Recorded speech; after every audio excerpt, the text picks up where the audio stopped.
దక్షిణాఫ్రికాలో గురువారం జరిగిన ఒక సంఘటన ప్రపంచ వ్యాప్తంగా చర్చనీయాంశమైంది.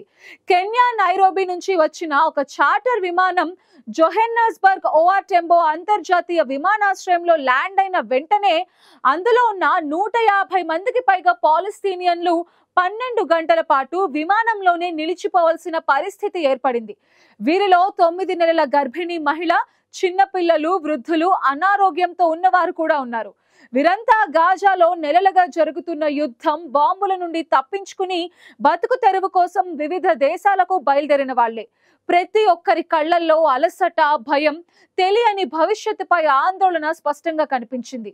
నైరోబీలో స్టాప్ ఓవర్ ముగించుకుని దక్షిణాఫ్రికా చేరుకున్న తర్వాత తమ ప్రయాణం చివరకు ఒక సురక్షిత స్థలానికి చేరుతుందని అనుకున్న ఈ కుటుంబాల కోసం ఆ రోజు మరింత కఠినమైంది. అసలు టెంబో ఎయిర్పోర్ట్ లో ఏం జరిగింది? అంతర్జాతీయంగా దక్షిణాఫ్రికా ఇమిగ్రేషన్ అధికారులు ఎందుకు విమర్శలు ఎదుర్కొంటున్నారు? Let's watch the story.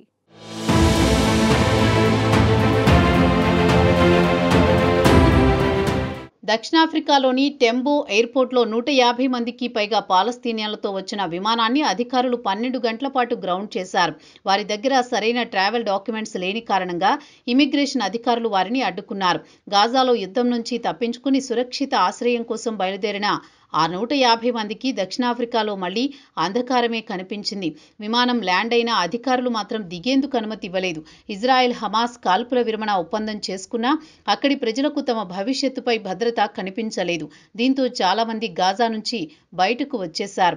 దీంతో నైరోబీలో స్టాప్ ఓవర్ పూర్తి చేసుకున్న తర్వాత ఆ చార్టర్ విమానం జోహెన్నెస్బర్గ్లోని ఓఆర్ టాంబో ఇంటర్నేషనల్ ఎయిర్పోర్ట్లో ల్యాండ్ అయ్యింది. ఈ విమానంలో 9 నెలల గర్భిణీ సహా 150 మంది పాలస్తీనీయులు ఉన్నారు. ఒక బ్యాగ్, ఒక పాస్పోర్ట్తో తమ భవిష్యత్తును వెతుక్కునేందుకు గాజాను వీడి బయటకు వచ్చేశారు.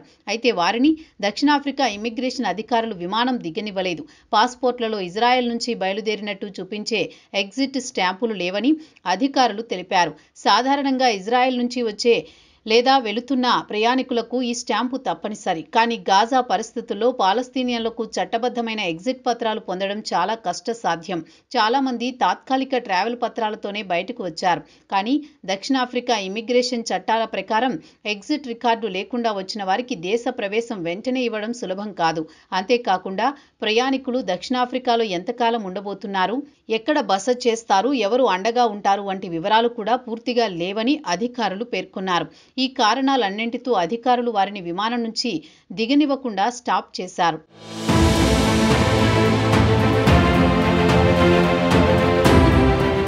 దీంతో 12 గంటల పాటు విమానం టర్మాక్ పైనే నిలిచిపోయింది. వేడిగా ఉన్న కేబిన్, నీరు పరిమితంగా, ఆహారం కూడా తక్కువగా ఉంది. మరోవైపు పిల్లలు ఏడుస్తున్నారు. వృద్ధులు అలసటతో నిస్సహాయంగా కూర్చున్నారు. 9 నెలల గర్భిణీ మహిళ ఆరోగ్యం ఎప్పటికప్పుడు దిగజారుతోందని వైద్య బృందాలు ఆందోళన వ్యక్తం చేశాయి. ఈ పరిస్థితి గురించి బయటకు తెలిసిన వెంటనే సోషల్ మీడియా, స్థానిక మీడియా తీవ్రంగా స్పందించడం మొదలుపెట్టాయి. యుద్ధం నుంచి తప్పించుకున్న ప్రజలు మళ్లీ ఇక్కడ కూడా ఇబ్బందులు పడడం సరైందేనా అనే ప్రశ్నలు రావడంతో దక్షిణాఫ్రికాలో ప్రసిద్ధి చెందిన హ్యుమానిటేరియన్ సంస్థ గిఫ్ట్ ఆఫ్ ది గివర్స్ ఈ పరిస్థితి గమనించింది.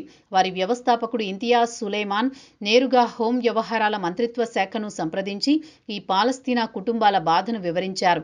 అనుమతి ఇస్తే ఈ ప్రయాణికులందరికీ బస, ఆహారం, వైద్య సహాయం, అవసరమైన మానసిక మద్దతు అందిస్తామని ప్రకటించారు. ఈ హామీతోనే దక్షిణాఫ్రికా హోం వ్యవహారాల శాఖ చివరకు ఇమిగ్రేషన్ చర్యలు తీసుకోవాలని ఆదేశించింది. గంటల తరబడి ఎదురు చూసిన తర్వాత ప్రయాణికులకు విమానం నుంచి దిగేందుకు అనుమతి లభించింది. వారిని అక్కడికే తీసుకువచ్చిన బస్సులలో సురక్షిత స్థలాలకు తరలించారు.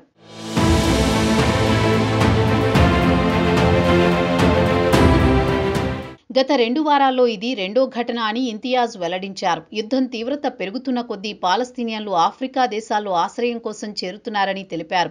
దక్షిణాఫ్రికా ప్రభుత్వం పాలస్తీనియన్లకు ఎప్పటి నుంచో మద్దతు ఇస్తున్నా ప్రయాణ పత్రాలు సమస్య ప్రతిసారి పెద్ద బ్యారియర్గా మారుతోంది. ఇది కేవలం ఇమిగ్రేషన్ సమస్య కాదని, యుద్ధ ప్రాంతాల నుంచి బయటకు వస్తున్న ప్రజలు పడుతున్న అవస్థలు అని విశ్లేషకులు చెబుతున్నారు.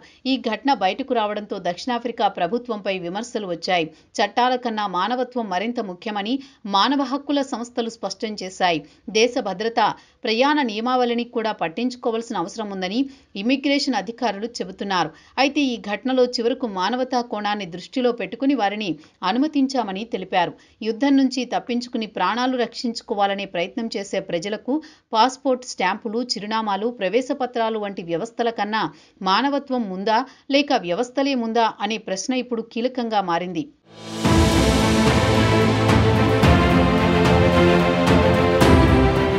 గాజా యుద్ధంతో పాలస్తీనియులు కోల్పోయింది కేవలం వారి ఇళ్లు, కుటుంబాలే కాదు, వారి గుర్తింపు, స్వేచ్ఛ, భద్రత కూడా. ఇప్పుడు వారు ఆ బాధల నుంచి తప్పించుకుని ఇతర ప్రాంతాల్లో ఆశ్రయం పొందుదామనుకున్నా సరైన గుర్తింపు లేక ఇబ్బందులు తప్పడం లేదు. తాజాగా దక్షిణాఫ్రికా ఎయిర్పోర్ట్లో 12 గంటల పాటు నిరీక్షించడంతో వారి భవిష్యత్తు మీద ఆశలు సన్నగిల్లాయి. అయితే మానవ హక్కుల సంస్థల జోక్యంతో వారికి వెలుగు కనిపించినట్లయింది. యుద్ధం కారణంగా తమ ప్రాంతం నాశనమైందని, తమకంటూ సురక్షితమైన ప్రాంతం ఏదైనా ఉందా అని పాలస్తీనియులు ప్రశ్నిస్తున్నారు.